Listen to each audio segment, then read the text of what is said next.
Nigel, a point and a clean sheet on the road. In the end, pleased to come away with a clean sheet and a point? Yeah, in the end, only with the second half. First half, we were very, very frustrated that we controlled the game so much and didn't make more of that control and domination. Sometimes players that come in and are away from home, we're comfortable. It's not about being comfortable, it's about going and making it count when it matters. And I thought we missed our opportunity in the first half. Yeah, and in the second half as well, I had to dig in a little bit. But how much does freshness come into it? Of course, we've got lots of games coming up next month where we're going to be effectively Saturday, Tuesday. Just shows, doesn't it, how fresh these players need to be able to cope with the demands of this league. Yeah, because you see the difference physically. We'd had a week off before last Tuesday, and everybody was flying against Colchester. Then to raise it to those levels again 4 days later is difficult, which is why we've got the squad in place when they all get fit, that we can change hopefully 5 or 6 once we get into March or April without affecting the quality too much.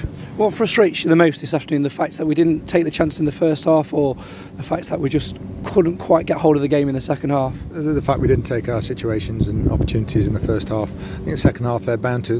They've lost 1 in 8 now, Bristol Rovers, so they're in a pretty good run themselves.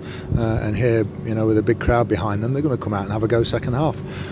So I was a bit frustrated at half time, definitely, because if you get that goal and then you're defending a 1-goal lead or a 2-goal lead, they can throw everything at us and we'll deal with it, and then we'll catch them on the break. Felt like 1 goal for either side could have won it today. Without a doubt. Just need something to drop somewhere, but I don't think either team had that necessary quality in the final third to carve out that one clear-cut chance today. And of course you made 3 changes this afternoon as well, one of which Stephen McLaughlin missing. Just give us an update on him if you would. Yeah, he got a whack on the head when he came off on Tuesday night against Colchester and had a headache after the game, and we don't take chances with things like that, so hopefully he'll be back training middle of next week and ready for next Saturday. And the other 2, just get fresh legs out there, get Matty Longstaff a game and Ollie Clark. But it's nice, we can sort of leave those 2 out, Ryan Stirk and George Maris, and we bring the captain back and we bring Matty Longstaff in.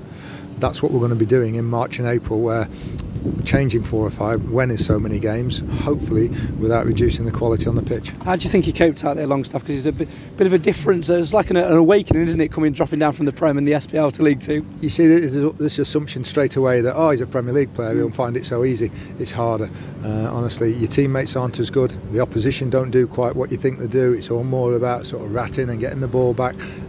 It was important that he watched it the other night. He saw it Harrogate obviously, and then he watched the other night against Colchester where we wanted to get him on and couldn't.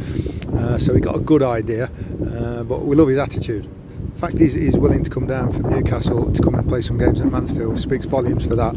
And then when he's out there today, I think he put a great shift in. Yeah, and of course, say lots of travelling fans as well come down to back your numbers, and they'll have a chance to meet you on Wednesday night. Looking forward to the fans forum. Yes, yeah, it would have been nice to go into it with a victory, but I think it's 11 unbeaten now, and just that silly goal we gave away in the 95th minute at Colchester has ruined 4 clean sheets on the spin. So always looking forward to it. Yeah, so you could have been 4 clean sheets on the spin. That must be really irritating in the back of your mind with the way we conceded that goal on Tuesday, because 4 clean sheets on the spin, that makes us very difficult to break down. And that's why we have to be in these last 17 games, especially with so many on the road.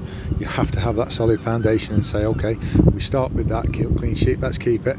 And then on another day, we hope that the quality of Murphy and Oates and that will do enough to get us a goal. And we go again next week to Newport County, another promotion contender, always up and about Newport County. What are you expecting from them? Well, they've had a cracker today, I think, a 3-3 against Oldham.